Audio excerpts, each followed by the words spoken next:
الاسعار شديده وافترا افترا خالص. مفيش شغل خلاص، مفيش شغل. عينه زي بتعمل. بس عايزين ايه؟ منع البلطجيه ومنع الحراميه واللي بيسرقوا الناس واللي بيخشوا على المعاد. طب اللي بيسرقوا من ايه؟ بيغسلوا ما هو مفيش. لا مفيش حكومه، احنا الحكومه، احنا بنحكم نفسنا بنفسنا. هي الحكومه برضه اللي عامله البلطجيه في الشارع.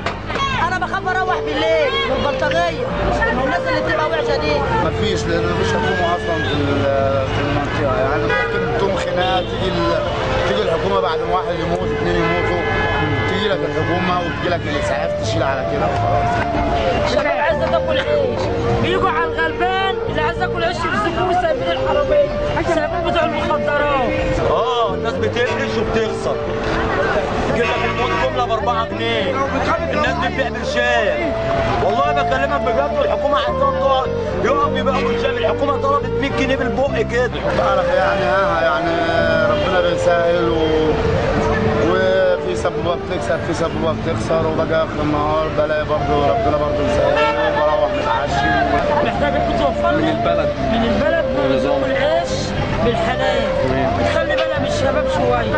البلد دي تبقى كويسه، في حريه زي اللي بيقولوا عليها في بلاد بره، في عداله اجتماعيه، في اكل عيش للناس دي كلها. يعني تعمل لنا توفر لنا مكان بدل ما احنا قاعدين في الشارع قافلين الطريق، وتعمل لنا حته حلوه نعرف ناكل فيها عيش.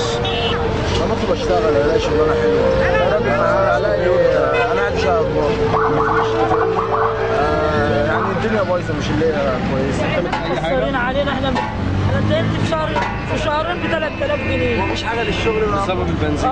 بسبب طبعا بتأثر عليا برضه، العربيات بتبقى عطلانه والعربيه بتعطل بيروح يجيب بنزين بعقله بال3 ساعات وبال4 ساعات، والعربيات واقفه قبل الطريق ونزق العربيات على جنب والدنيا بتمشي برضه. مشاكل الدنيا كلها. يوفروا لنا كده في حتت واسعه وفيها بيع وشراء بدل ما احنا قاعدين فوق بعضينا والدنيا تمشي. وعايزين فلوس بالبق، طلبوا 100 جنيه بالبق، وعايزيننا نقف نبيع برشام، مش عايزيننا نقف نبيع ناكل عيش. انا بقول له اتقي ربنا فينا وخلي بالك من الشعب دوت، الشعب ده شال اسيه كتير، واحنا مش عايزين نيجي عليك الا لما نشوف انت هتعمل ايه في ال4 سنين دول. مش عايزين نبقى قاضي وجلاد، عايزين نشوفك هتعمل ايه معانا، بس لو ما عملتش حاجه هتخسرنا. والعظمه لله، عشان دي برضو درس الحسن قبل كده. ربنا يعني اتقي ربنا فينا.